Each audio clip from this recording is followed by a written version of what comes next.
Terima kasih dan banyak lagi perkongsian seperti itu akan kami bawakan sepanjang bulan ini dan menuju ke bulan Syawal.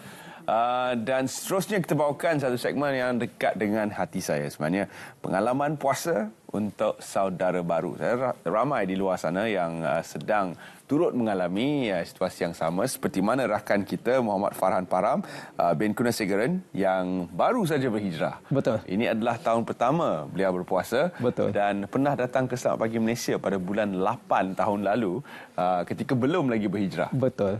Dan seterusnya kita juga bersama Puan Nur Atika Liu binti Liu Futnian yang merupakan saudara baru yang sudah 4 tahun meluk Islam. Terima kasih kerana sudi bersama kami pagi ini. Sama-sama. Jadi saya ingin bertanyalah kepada saudara Muhammad Farhan Param yang baru saja berhijrah, apakah sebenarnya Muhammad Farhan rasa ketika berpuasa buat pertama kali pada tahun ini? Bila saya berhijrah pada tahun lepas 9 September dan ini adalah kali pertama puasa. Jadi walaupun saya pernah berpuasa sebelum saya berhijrah lagi, sebenarnya saya dah mula berpuasa tahun-tahun sebelum ni kan. Tapi cuba kan macam mana? Waktu tu yalah, mungkin kita pun tak tahu, mungkin dah nampak hidayah tu kita akan dapat pada tahun ini. Jadi tahun-tahun sebelum ni saya dah tergerak hati untuk belajar berpuasa sebab saya sendiri membesar dalam komuniti majoriti Melayu, kawan-kawan pun ramai Melayu. Jadi bila mereka berpuasa saya pun nak cuba berpuasa kan. Jadi alhamdulillah bezanya kalau sebelum saya berhijrah dengan selepas saya berhijrah sekarang, kita rasa bila kita berhijrah ni, bila kita puasa ni kita ada satu kepuasan, satu nikmat, satu kegembiraan. Sebab sebelum ni kita puasa, kita sebenarnya tak tahu hala tuju kita kan. Tapi bila kita berpuasa ni kita ada niat. Kita dah siap-siap baca niat kan, niat nak berpuasa untuk sebulan dan setiap hari selepas solat isyak dan sebagainya. Jadi dia rasa lebih berkat. Dan setiap kali bila saya berbuka puasa, saya rasa ada satu kepuasan dan kegembiraan yang saya tak pernah rasa sebelum ni. Setelah berpuasa saban hari, seolah-olah kita mencapai sesuatu. Betul. Terima kasih Muhammad Farhan. Sama. Seterusnya Puan Liu, setelah 4 tahun, mungkin kita boleh kembali ke puasa pertama Puan Liu. Apakah perasaan ketika itu? Okey, sebenarnya saya memang pernah berpuasa sebelum memeluk agama Islam. Tapi pada masa itu saya berpuasa kerana ikut kawan saya. Saya tengok mereka berpuasa dan dah kurus. Oleh sebab tu saya berpuasa. Jadi lepas mula agama Islam, baru saya tahu rupa-rupanya puasa ni ada niat tertentu. Artinya jadi masa yang tu sampingan sebenarnya, yang kurus tu sampingan. Jadi berarti saya tahulah niat tu lepas tu. Jadi saya sangat berpuas hatilah kerana bila saya dah tahu yang niat kita ialah untuk menahan nafsu daripada melakukan apa-apa yang kita kan. Lepas tu satu lagi kita menahan lapar untuk memahami keadaan fakir miskin macam tu. Jadi saya rasa berbaloilah puasa saya selepas saya meluk agama Islam. Jadi saya rasa sangat bersyukurlah. Ya pun begitu, perlu kita ingatkan kepada penonton-penonton terutama sekali yang bukan beragama Islam bahawa tidaklah diketatkan syaratnya untuk saudara baru berpuasa setelah baru memeluk agama Islam. Dan ada kelonggaran yang diberikan kerana kita sedar bahawa rakan-rakan kita yang lahir sebagai Muslim sudah sekian lama berpuasa. Dan untuk yang baru memeluk agama Islam, kita perlukan latihan. Mungkin lebih kurang 5 tahun saya rasa adalah kelonggaran yang diberikan untuk seorang saudara baru yang baru memeluk Islam. Namun kita kembali ke suasana puasa itu sendiri dan cabaran utama untuk Muhammad Farhan. Okey, kalau cerita pasal cabaran utama sebenarnya bila kita berpuasa dan bila kita nampak kawan-kawan lain yang bukan beragama Islam yang makan di hadapan kita atau minum dan sebagainya kan, kita rasa macam itu adalah cabaran utamalah. Tapi memandangkan macam saya cerita tadi, saya pun dah memang lahir dan membesar dalam komuniti Melayu, ia bukanlah satu halangan untuk saya berpuasa, untuk saya habiskan puasa saya pada hari tersebut. Dan selain itu, kalau cabarannya adalah bila kita dah memeluk agama Islam dan ini baru kali pertama macam saya berpuasa kan, jadi kita betul-betul dalam niat kita tu daripada selepas orang kata lepas sahur sehingga nak berbuka tu, niat kita tu dan amalan-amalan kita.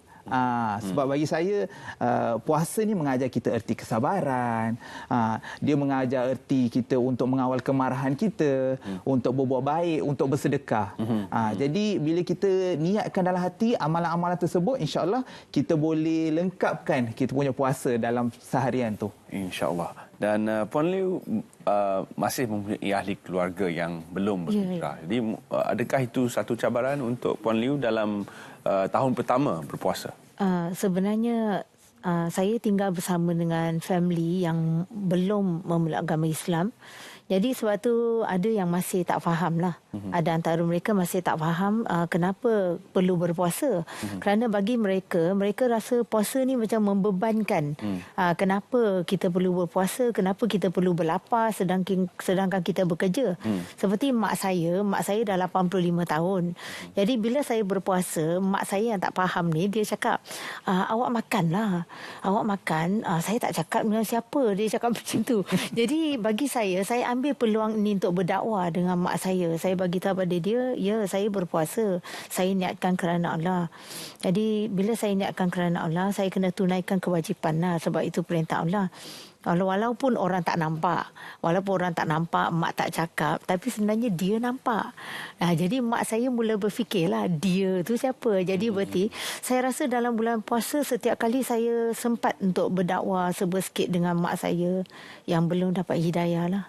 Dan kan Nabi Muhammad SAW pun pernah pergi berperang, dan sahabat-sahabat Nabi pun turut sama ketika bulan puasa itu sendiri. Jadi ini merupakan satu pedoman yang saya sendiri ambil. Ketika berpuasa, saya cuba juga untuk lakukan aktiviti-aktiviti seperti biasa. Bekerja, pergi ke gym, saya tetap pergi, tapi adalah susunan waktu yang berbeza. Jadi saya rasa semua saudara baru pun alami situasi yang sama, di mana mungkin cabaran itu datang daripada keluarga kita sendiri yang belum lagi memeluk agama Islam, dan mereka mungkin tidak faham. Ada yang akan tetap minum atau makan di depan kita, namun kita boleh sahaja menahan diri. Seterusnya, apakah mungkin pesanan untuk saudara-saudara baru ataupun yang seperti saudara Muhammad Farhan pada tahun lepas yang baru saja mengintai hidayah? Okey.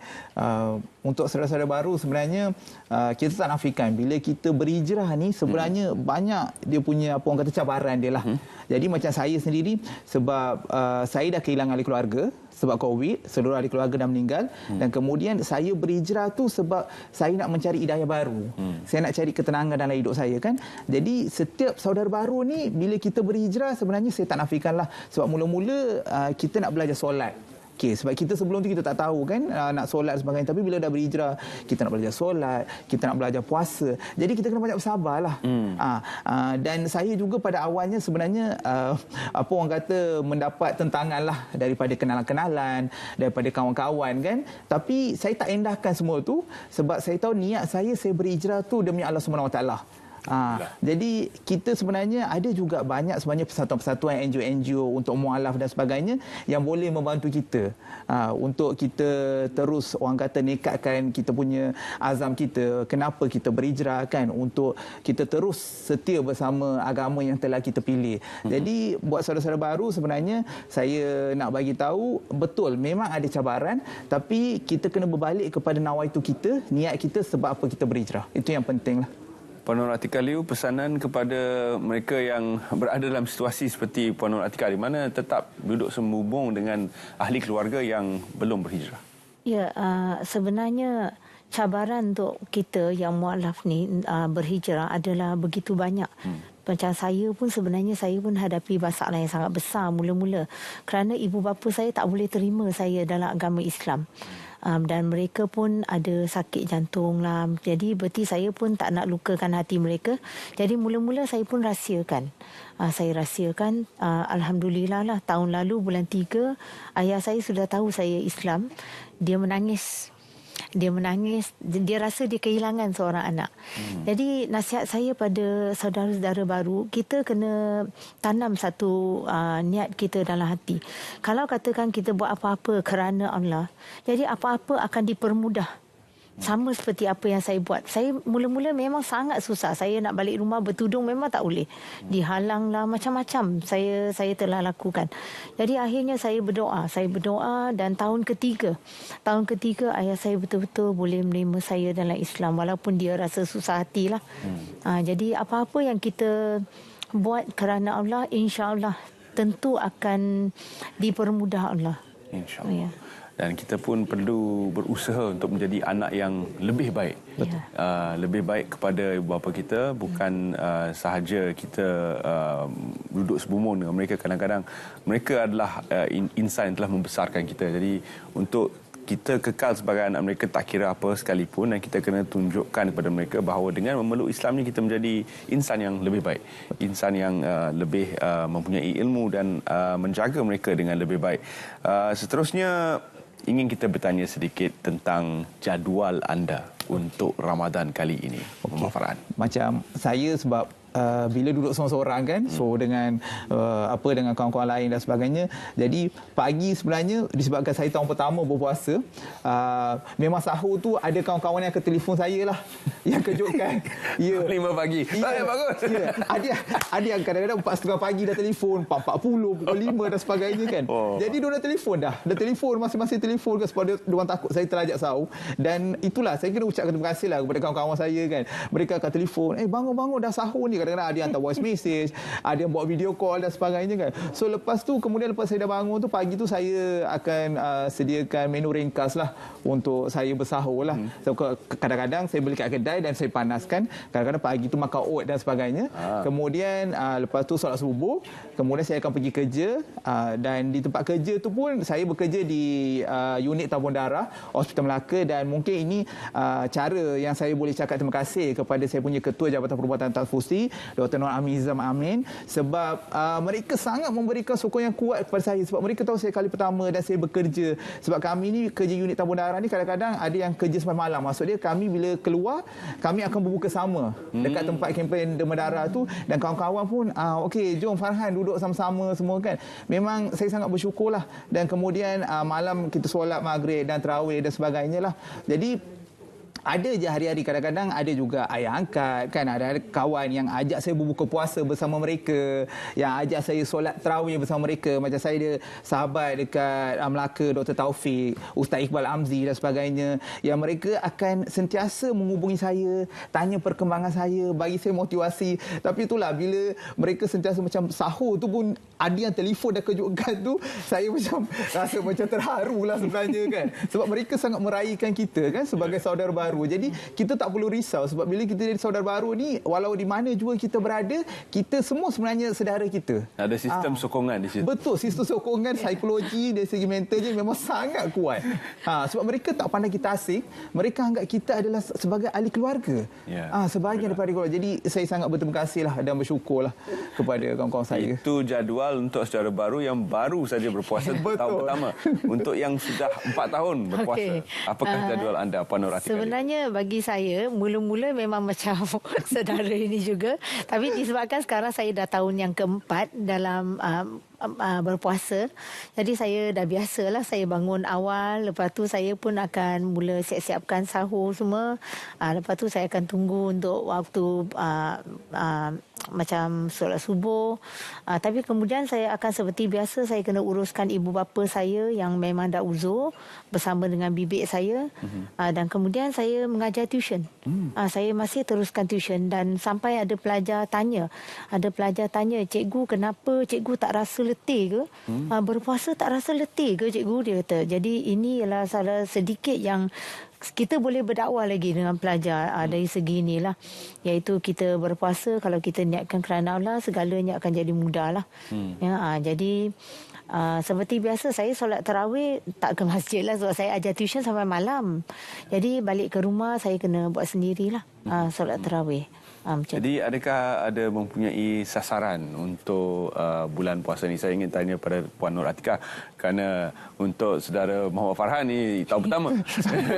Jadi ada target tak untuk puasa kali ini? Okey, sebenarnya puasa pada tahun ini istimewa sikit untuk saya, kerana pada tahun ini saya sudah mula berdakwah. Dan tahun ini saya mulakan dengan jiran-jiran, dengan kenalan yang rapat, Dan malah pada hari Sabtu ini pun ada majlis berbuka puasa di tempat tuition saya lah. Jadi saya harap semua ini akan berterusan dan bertambah lancar lah. Alhamdulillah, terima kasih kita ucapkan pada dua saudara baru yang sudi bersama kami dalam Selamat Pagi Malaysia. Terima kasih Puan Nur Atika Liu, terima kasih Muhammad Farhan, dan kita ucapkan selamat berpuasa dan selamat Hari Raya. Terima kasih. Terdahulukan. Sama juga untuk Terence, selamat raya. Terima kasih. Dan seterusnya kita akan memberi laluan kepada rakan-rakan kita di Jabatan Met Malaysia untuk menyampaikan laporan cuaca dan akan kembali bersama anda sebentar lagi.